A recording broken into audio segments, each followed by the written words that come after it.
and welcome to LRES's HUD REO Appraisal Training webinar.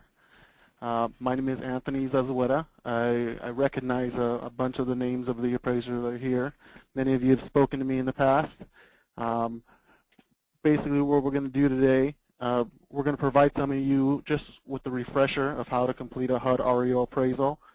I realize some of you have never completed a HUD REO appraisal, so this will give you a good baseline as to how to be HUD compliant and client compliant.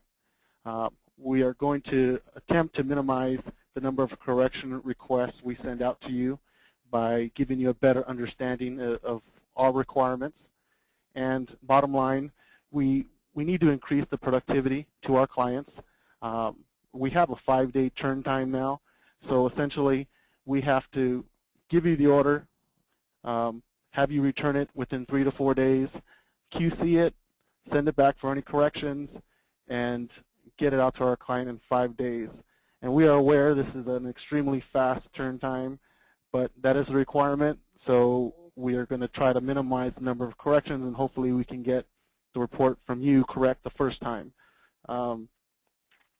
Now, these are the topics for today's discussion. Basically, these topics will help you develop the report and will also help you put it together. A HUD REO appraisal is somewhat of a mix between an FHA and an REO appraisal, and these guidelines will help us all be on the same page when completing the report. This webinar is completely interactive. You can ask questions along the way by clicking on the hand icon to the right side of your screen, and by doing so and typing in your question, I'll try to incorporate it into that particular section of the webinar. I will also stop about halfway through and have a question and answer portion just to make sure we haven't lost anybody along the way. So we'll get started. The following are HUD documentation that will help you in being able to be HUD compliant and client compliant. The first item I note here is the HUD handbook. Every FHA appraiser should be familiar with the HUD handbook and all mortgagee letters that go along with it. Appendix A in particular pertains to HUD REO property. Mortgagee letter 2005 ML 48 provides great insight as to what qualify as minimum property repairs, and we'll get into those after. All these documents can be found on the HUD website. It's www.hud.gov. You can find a lot of information as to new mortgagee letters. They publish quarterly question and answer documents that are questions asked, frequently asked questions asked by appraisers around the country. So normally that document alone will help you answer a lot of the questions you may have. We have also provided you with an audit checklist that our auditors use here in the office, a sample report, and a list of common errors. These items, along with what you'll learn today, should help you provide us with a strong appraisal the first time. I also note here at the end appraiserforum.com. I do encourage every appraiser to become part of some type of appraisal forum. This appraiserforum.com is the one I'm a member of. You should always stay aware of the manner in which other appraisers are completing similar type assignments. Different appraiser forums will answer your questions pretty detailed. You'll get a lot of different opinions on certain questions, but overall you'll get a better general understanding of how you should be completing your report. Now, the method I have in training for HUD REO appraisals, I like to show you the difference between a HUD REO appraisal and a standard FHA. If you understand the differences and how to deal with the differences, you can do a compliant HUD REO appraisal. Now, for those of you who don't know what a HUD REO appraisal is, a HUD REO property is a property that was once insured by an FHA by FHA financing. That property has since defaulted, and HUD has paid on the claim to that loan and taken back the property. Now HUD has assigned that property to a lender or a company to list and sell the property. That company has come to us to appraise the property, given that HUD has a requirement that the property is sold in accordance to its appraised value. So that's where you come in. So I've broken up the differences into the five main differences between a standard FHA and a HUD REO appraisal. The number one in bold is the most important. All HUD REO appraisals must be completed as is. There's no exceptions here. Regardless of the condition of the property, the appraiser must complete the property as is. So in order to do so, there's going to be extraordinary assumptions involved, there's going to be recommended inspections involved, but the property is going to have to be completed as is. If the property is in such a condition that it's unsalvageable, then the appraiser has the opportunity to complete it as a land appraisal. Number two, with HUD REO property, HUD allows a minimum of HUD allows up to $5,000 in required repairs, also known as minimum property repairs, and still consider that property FHA insurable. Now with the standard FHA appraisal, if it isn't compliant in a certain section, as an appraiser, you have to complete it subject to that property being made HUD compliant. Number three, a property condition report is provided for all HUD REO appraisals.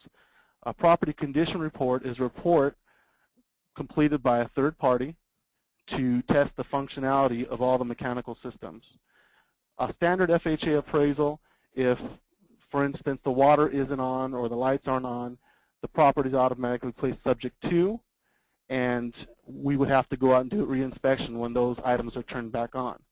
Now HUD is aware of this, so to bypass that, they have somebody, a third-party inspector, go out to the property with the generator and a compressor to test the electrical system to make sure they still power up, and to test the plumbing to make sure there's no leaks. Now, for these mechanical systems, you as an appraiser have no other avenue but to rely on the PCR for these items. The only time you don't rely on the PCR for these items would be in the case where, for instance, the property condition report has stated that the plumbing is functional, yet, however, at the time of your inspection, it's clearly obvious that the copper plumbing has been vandalized and stolen. In this case, we still are going to comment or quote what the PCR states. However, we're going to notate the differences in our report. Number four, an appraiser is required to give repair estimates for minimum property repairs. So we're going to get into this a little bit later, but basically an appraiser has to be up to speed on certain construction repairs that are common in REO properties. Electrical repairs, minor to major plumbing repairs, roofing repairs are items that you are going to have to make yourself aware of and be able to give a reasonable estimate. Again, we're going to go over that a little bit later in the webinar. Lastly, an appraiser must provide an insurability statement in every report. The insurability statement is based on the total repair estimates or minimum property repairs that you provided. So we go back up to number two. If the repair estimate is $5,000 or below, the property would be insurable with the repair escrow. If there's absolutely no repairs, the property would be just insurable. If there are over $5,000 in repairs, and then the property would be uninsurable. Again, we'll go over this a bit later in the webinar. Now, the second item after the as-is value, the second most important item are how to determine what are required repairs or minimum property repairs. I'm going to briefly go over the section. This is really the meat and potatoes of the whole webinar. So I'm going to leave a lot of time during our question and answer section of the report to go over different scenarios and different repairs that you have questions on. But to briefly go over it, minimum property repairs affect the safety, soundness, or security of the property. Now, unless HUD specifically states that a repair is not a safety, soundness, or security issue, all safety and soundness security issues should be noted as minimum property repairs.